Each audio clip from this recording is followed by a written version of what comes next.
আগামী রাষ্ট্রনায়ক জনাব তারেক রহমান সাহেবের নির্দেশে ওনার ঘোষিত ৩১ দফা কর্মসূচির আলোকে আজকে এই ১ নং রাজারগাঁও উত্তর ইউনিয়ন কর্তৃক আয়োজিত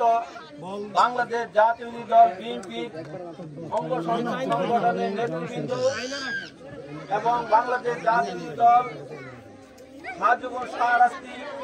শাহরাস্তি হাজীগঞ্জের আগামী দানের শীষের কান্ডারি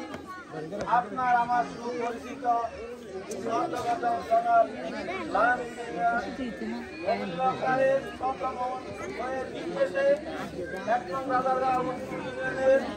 আজকের এই ৩ নং ওয়ার্ডের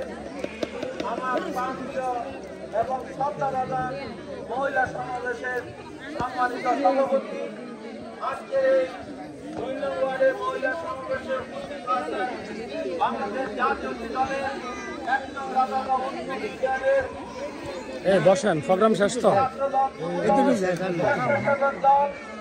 কৃষক দল শ্রমিক দল এবং মহিলা দলের বিভিন্ন অঙ্গ সংগঠনের নেতৃত্ব